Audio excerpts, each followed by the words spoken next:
आप देख रहे हैं जी के नाइस यूट्यूब चैनल। इस वीडियो में आपको एलटी ग्रेड शिक्षक भर्ती और पीजीटी के लिए महत्वपूर्ण प्रश्न मिलने वाले हैं। टॉपिक है हिस्ट्री।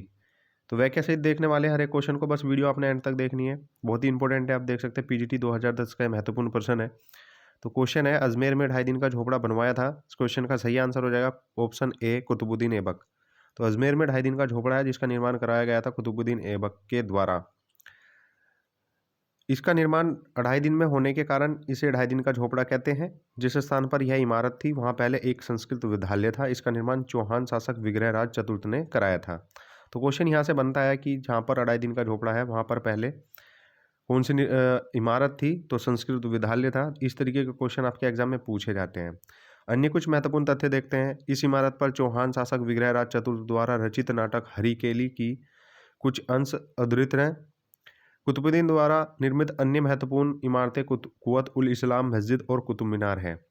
याद रखेगा, कुतुब मीनार और कुवत उल इस्लाम मस्जिद का निर्माण भी कुतुबुद्दीन द्वारा कराया गया था। कुतुब मीनार का निर्माण ऐबक ने 1199 ईस्वी में प्रारंभ किया और 1230-31 में इसको इल्तुतमिश ने पूरा कराया था। तो यहाँ से क्वेश्चन आता है कि कुतुब मीनार का निर्माण किसने पूरा कराया था, तो इल्तुतमिश ने कराया था 1230-31 में। प्रारंभ किसने कराया था, कुतुबुद्दीन ऐबक ने कराया था 1199 ईस्वी में। चलिए नेक्स्ट क्वेश्चन देखते हैं। मृत्यु के उपरांत कुतुबुद्दीन ऐबक को दफनाया गया था। पीजीटी 2004 में क्वेश्चन आया था। इस क्वेश्चन का सही आंसर है ऑप्शन सी, लाहौर में। तो जब कुतुबुद्दीन ऐबक की मृत्यु हो गई थी तो उसके बाद उसको लाहौर में दफनाया गया था। इनकी मृत्यु हुई थी चौगान यानी पोलो खेलते समय 1210 में घोड़े से गिरकर। ठीक है, लाहौर में ही इनको दफनाया गया था। कुछ अन्य महत्वपूर्ण तथ्य देखते हैं। ऐबक ने हसन निजामी तथा फक्र ए मुदब्बिर को आश्रय प्रदान किया। तुर्की भाषा में कुतुबुद्दीन का अर्थ होता है चंद्रमा का स्वामी। ठीक है, कुतुबुद्दीन ऐबक की जनजाति थी तुर्क और कुतुबुद्दीन ने लाहौर को केंद्र बनाकर सत्ता का संचालन किया था। ठीक है, चलिए नेक्स्ट क्वेश्चन है। जीतल नामक सिक्का बनता था।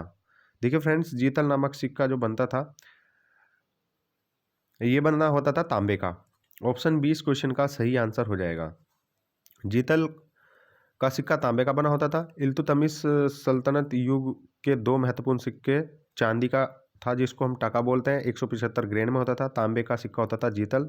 ठीक है, उसने प्रारंभ किए थे और इसने सिक्कों पर टकसाल का नाम लिखवाने की परंपरा शुरू की थी। इल्तुतमिश पहला तुर्क शासक था जिसने भारत में सल्तनत काल में सर्वप्रथम शुद्ध अरबी के सिक्के चलवाए थे। यहाँ से क्वेश्चन आता है कि सल्तनत काल में शुद्ध अरबी के सिक्के सर्वप्रथम किसने चलवाए थे, तो इल्तुतमिश ने चलवाए थे। ये महत्वपूर्ण क्वेश्चन है।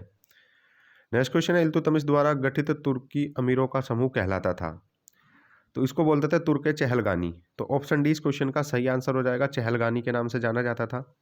इल्तुतमिश ने 40 गुलाम सरदारों का एक गुट बनाया था जिसको तुर्कान ए चहलगानी कहते थे।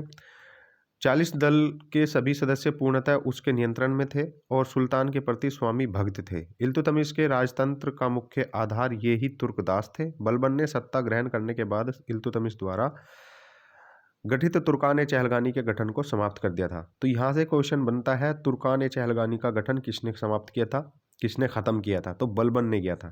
ठीक है, याद रखिएगा। चलिए नेक्स्ट क्वेश्चन। खिजराबाद किस एक स्थान का परिवर्तित नाम है। सो फ्रेंड्स, इस क्वेश्चन का सही आंसर हो जाएगा चित्तौड़गढ़। ठीक है, यानी चित्तौड़। ऑप्शन सी सही आंसर हो जाएगा। पीजीटी 2003 के एग्जाम का एक क्वेश्चन है, इंपॉर्टेंट है। 1303 ईस्वी में अलाउद्दीन खिलजी ने चित्तौड़ पर विजय प्राप्त की तथा उसने अपने पुत्र खिजरी खां के नाम पर चित्तौड़ का नाम खिजराबाद रखा। इस अभियान में अमीर खुसरो ने भी हिस्सा लिया था। इसके कुछ अन्य महत्वपूर्ण तथ्य हैं। अलाउद्दीन के शासनकाल में सैन्य अभियान 1298 ईस्वी में गुजरात के विरुद्ध हुआ था, जो पहला सैन्य अभियान था। यहाँ का शासक बघेल राजपूत कर्ण था। इसी अभियान के समय कैम्बे से मलिक गफूर को पकड़ा गया था जिसको हम हजारी दिनार के नाम से जानते हैं। 1301 ईस्वी में रणथंबोर के राज्य को अलाउद्दीन ने दिल्ली सल्तनत में विलय कर लिया था। ठीक है, चलिए नेक्स्ट क्वेश्चन। मलिक गाफूर एक योग्य सेनानायक की शासक के अधीन कार्यरत था, तो अलाउद्दीन खिलजी इस क्वेश्चन का सही आंसर हो जाएगा ऑप्शन सी। ठीक है, पीजीटी 2004 का एक क्वेश्चन है, इंपॉर्टेंट है। मलिक गाफूर अलाउद्दीन खिलजी का एक योग्य सेनानायक था और इसको अलाउद्दीन ने अपनी गुजरात विजय के दौरान प्राप्त किया था। इसे 1000 स्वर्ण दिनारों से प्राप्त किया गया था, इसलिए इसे 1000 दिनारी के नाम से भी जाना जाता है। इसके कुछ अन्य महत्वपूर्ण तथ्य हैं। अलाउद्दीन का पहला सैन्य अभियान गुजरात के विरुद्ध हुआ था। यहाँ का शासक बघेल राजपूत कर्ण था, ये हमने आपको बता दिया। और तेलंगाना के शासक प्रताप रुद्रदेव द्वितीय ने मलिक गाफूर को विश्व प्रसिद्ध कोहिनूर हीरा दिया था। अलाउद्दीन के दक्षिण विजय का श्रेय मलिक गाफूर को ही जाता है। जो उसने दक्षिण में विजय प्राप्त की थी उसका श्रेय मलिक गाफूर को जाता है। चलिए नेक्स्ट क्वेश्चन है, किस दिल्ली सुल्तान ने घोड़ों को दागने की प्रथा शुरू की थी? इस क्वेश्चन का सही आंसर हो जाएगा Alauddin Khilji, option C. TGT परीक्षा 2010 का एक क्वेश्चन है, बहुत ही इंपॉर्टेंट है। तो घोड़े दागने की जो प्रथा शुरू की थी वो अलाउद्दीन खिलजी ने की थी। दिल्ली के सुल्तानों में अलाउद्दीन प्रथम सुल्तान था जिसने केंद्र में एक शक्तिशाली योग्य सेना की स्थापना की। उसने घोड़ों को दागने की प्रथा प्रारंभ की थी तथा सैनिकों का हुलिया लिखने की प्रथा भी प्रारंभ की थी।